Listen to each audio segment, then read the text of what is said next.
Ale chceme nahrať chyšky, Johnny Boy. Tam sme 3 roky neboli, potom čo sme ich pozametali, upratali, vyniesli odtiaľ, už neviem, nepamätám si koľko vriec smeti. Čiže ako to tam vyzerá teraz? Asi, 3 alebo 4 vrecia sme dali tým mladým turistom, čo sme ich tak ako banditi prekvapili. A nemali na výber, než pomôcť. Proste sme tie vrecia na nich hodili. Ja viem, že som mal 2. Miško 2 a ty 2, tuším, že? No. Pamätám si, aké som mal otrasne vyťahané ruky, keď sme prišli dole. Bolo to strašné. Ale stálo to za to. Tak ideme na chyšky. Dáme vám report, ako to tam vyzerá. A ja tak tajne dúfam, že dobre, lebo nechce sa mi vláčiť smeti dnes. Hlavne tu nemáme dnes také veľké vrecia. Ináč áno, naposledy sme si zobrali vrecia za sebou na odpadky. Tak dúfame, že beťári turisti to tam nenechali zatrtkané. Aj keď tí, čo zatrtkávajú útulne, ja tým turisti nehovorím. To sú proste prasatá. Malé okienko Petrovho hejtu. Trošken, treba. Patrí to k tomu. Ale tak bude priestor aj na tvoj hejt, Johnny Boy.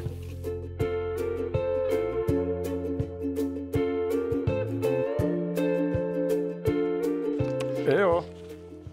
Haló. Chyšky, brother. Niečo sa tu pred chvíľou blízkalo, tak naľavo. Zdá sa, že tu niekto bol. Bol tu pánko s 2 psíkami. Áno? Videl som ho odchádzať. Len sa pozrieť. No poďme sa pozrieť na túto. My. Teraz sme len prišli, čiže to, čo uvidíte vy, teraz na kamere prvý raz, vidíme prvý raz aj my. Po 3 rokoch otvoríme dvere na salaši pod chyškami. Zvonku sa veľa nezmenilo, Johnny. Nenatrel tú strechu niekto? Minimálne bolo na nej viac vidieť stopy. Toto je určite natreté, táto hrdza. Vidíš? Ale áno, teraz vidíme tie viačiky striebornej. Ale pozri, áno!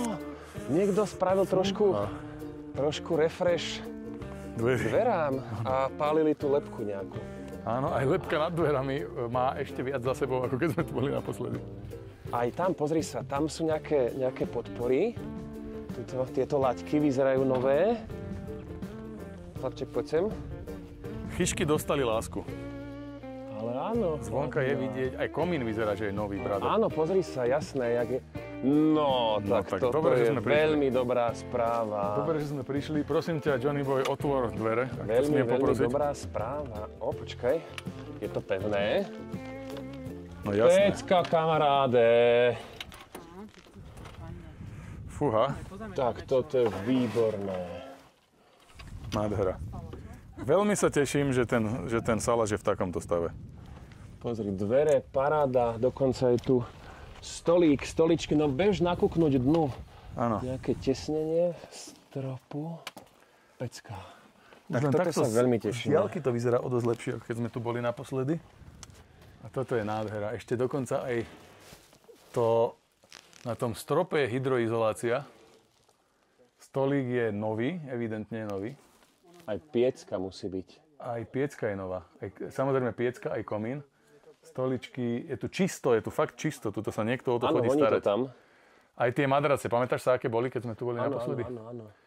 Prevlhnuté, nechutné a toto vyzerá. No, brother boy, ja idem dnu.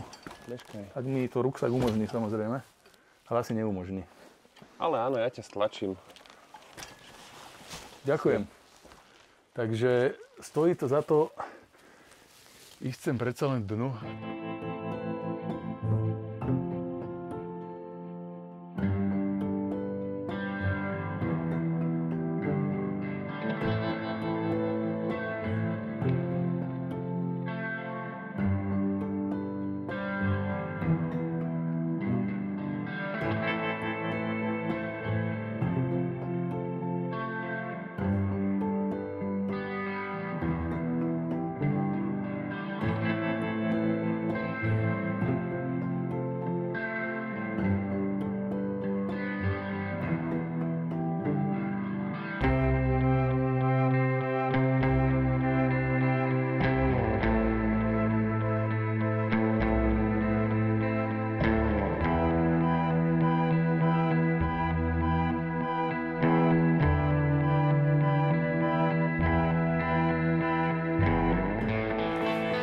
Priateľu, som nesmierne rád, že sme sa zastavili na tomto salaši.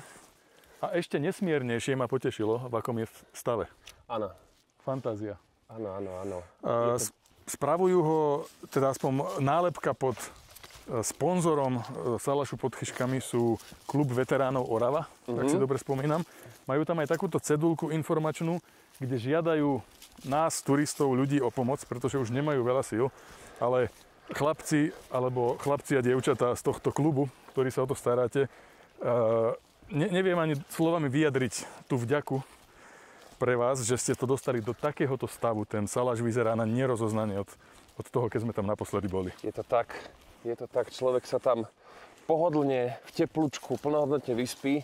Ale akože neviem, akú majú vysoko nasadenú laťku veteráni z Oravy, pretože keď tam niekto vytrepal na chrbte tú piecku a komín, tak to musia byť riadni valibuci. A už sa ani nečudujem, že toto mám vybilo sily a už vám nezostalo veľa.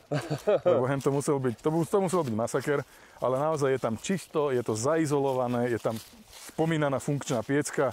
Madrace vyzerajú byť čisté, možno vytepované, neviem, ale sú v oveľa lepšom stave, áno, ako sme ich videli naposledy. A je tam dokonca kontakt, tuto na tejto informačnej ceduli ho vidíte, to je salaš pod Chyškami @yahoo.com, ak sa nemýlim, kde môžete kontaktovať ľudí, ktorí sa oň starajú a skoordinovať svoju ponuku pomoci. Takže prosíme všetkých, kto to vidia a máte čas a chuť priložiť ruku k dielu, tak takto sa to dá urobiť. Ďakujeme vám veľmi pekne. Vážime si každú pomoc. Tak. No a s týmto sa aj lúčime s vami. S dobrou správou, že salaš pod Chyškami, že je o neho postarané, že bola mu venovaná láska. No a veríme, že s nami zotrváte, že budete pozerať ďalej, že sa tešíte na ďalšie výlety. No a že nám dáte nejaký ten páčik, komentárik, alebo že sa stanete našim odberateľom. Všetko z tohto si budeme veľmi vážiť.